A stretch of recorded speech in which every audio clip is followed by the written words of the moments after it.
sākt. Viens runātājs gan laikam nav ieradies vēl, bet mēs viņu gaidām kuru katru mirkli, un es ceru, ka viņš nebūs iekļuvis kādā briesmīgā sastrēgumā.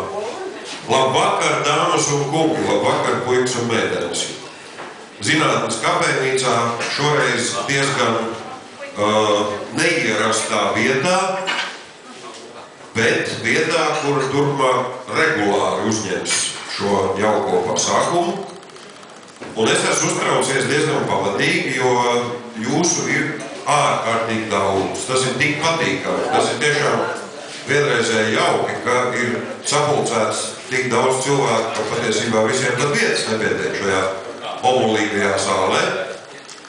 Redz, universitātes kafejnīcā tur varēja zīlēt. Būs cilvēki, nebūs, bet ja arī neatnāk cilvēku uz zinātnes kafejnīcu, tad man bija mierīgs sirds par to, ka vienmēr sanāks ēdāji studenti, jo tiem gribas ēst vienmēr, arī 6 vakarā, un tur var dabūt garšīgi pēst, un tad publika jau būs vienmēr arī tie, kas pat netojauši, uz kuriem viņi ir atspērušies, bet šeit es redzu, ka cilvēki ir atnākuši pavisam apzināti, uzzināt kaut ko jaunu par atjaunojamiem energoresursiem. Tāda mums ir šīs dienas tēma, un izrādās, ka tā ir ļoti aktuāla.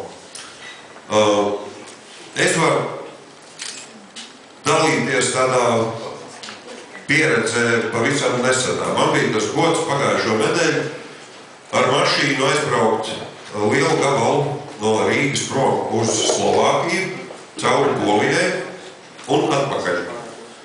Un tie, kas ir braukuši šo ceļu, ir pamanījuši, ka Polijā praktiski uz katra normālas nozīmes, valsts nozīmes ceļa, praktiski visās vietās, kur ir gājēji pārējas vai saliņas izveidotas uz brauktuves, viņas tiek naktī marķētas ar elektriski apgaismotiem simboliem. Vai nu tur ir pults vai kaut kāds ceļzīmes un norādes, un savukārt barošana šīm visām elektriskajām ieteicēm ir no elementiem, kas elektroenerģijā pārvērš saules enerģiju. Tas, ko tautā sauc par saules baterijām.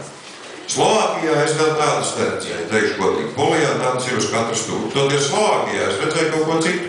Es līdz šim nezināju, ka viņiem tur ir ģeotermiskie avoti, ka tur ir ūdens resursi, kurus silda zemes dzīves, un viņi tās prot ļoti jauki izmantot. Tur ir izveidot tādi ģeotermālie baseini, kur cilvēks, kurš ir ziemas augstumā noslēpojies pa kalnu, var mērcēties un peldēties karstā minerālu ūdenī. Tas ir ārkārtīgi patīkami. Īpaši, ja tas notiek zem plājas debesis, ārā ir -10 grādi, tad tu cepies vāries ūdentiņā, kur temperatūra ir 37, 38 grādi. Lūk, tāds piemērs šīs atjaunojamās enerģijas izmantošanai. Šodien mums runās par šo tēmu 4 eksperti, 4 profesionāļi, katrs savā jomā, un es ievadam gribētu izstāstīt tiem, kas pirmo reizi ir zinātnes kafejnīcā 2 vārdos, kāda ir schēma, kāds ir mērķis vispār un kā darbojas šī zinātnes kafejnīca.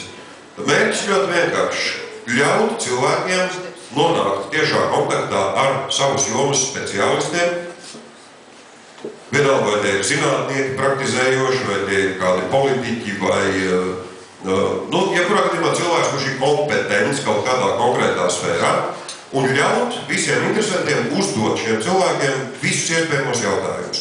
Un te nu es atkal katru reizi cenšos uzsvērt to, ka nav nekādā gadījumā jākautrējās, nekādā gadījumā savus jautājumus nav jāuzskata par muļķīgu, bērnišķīgu vai kā citādi neuzdodam. Visu cilvēks nevar zināt, un ja cilvēks grib kaut ko uzzināt, tad šī ir ideāla iespēja.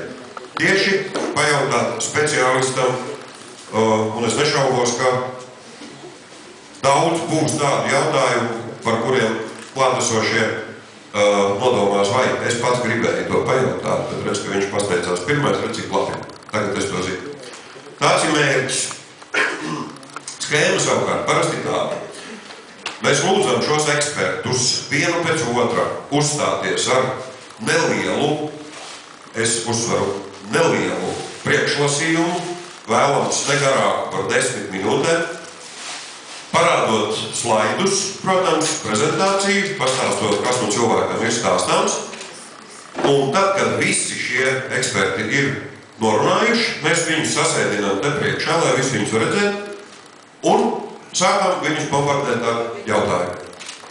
Laiks mums, diemžēl, ir ierobežots. Ap 7:30 mums šis pasākums ir jāsieciet, tāpēc centīsimies to darīt maksimāli ātri. Ekspertiem savukārt tiešām es lūdzu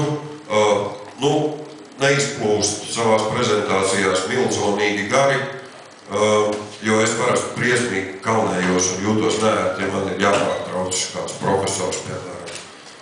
Lūk, ja tā tas apmēram arī notiek. Vēl man jāpiebilst, ka šo zinātnes kafejnīcu šajās jaukajās telpās organizē Latvijas Zinātņu akadēmija sadarbībā ar Eiropas komisijas pārstāvniecību Latvijā, un tas būs regulārs pasākums. Vismaz reizi mēnesī šāda kafejnīca, protams, katru reizi par kādu citu tēmu, šeit notiks informācija par to, kad, par ko, cikos un tam līdzīgi ir meklējama mājaslapās esmaja.lv vai Zinātņu akadēmijas mājaslapā lza.lv. Un droši vien, ka arī būs kādas citas apziņošanas iespējas. Paralēli, protams, savu darbību turpina arī Zinātnes kafejnīca Latvijas Universitātē. Tur arī tas būs regulārs pasākums, cerams, ka vismaz vienu reizi mēnesī. Un ļoti ceru, ka nepārklāsies laikā šajā brīdī. Tā, dodam vārdu mūsu pirmajam runātājam, un man ir tas gods lūgt tagad pie mikrofona inženierzinātņu habilitēto doktoru Pēteru Šipkovu. Viņš ir Fizikālās enerģētikas institūta enerģijas resursu laboratorijas vadītājs, un viņš runās par vēja vairāk vai mazāk enerģiju.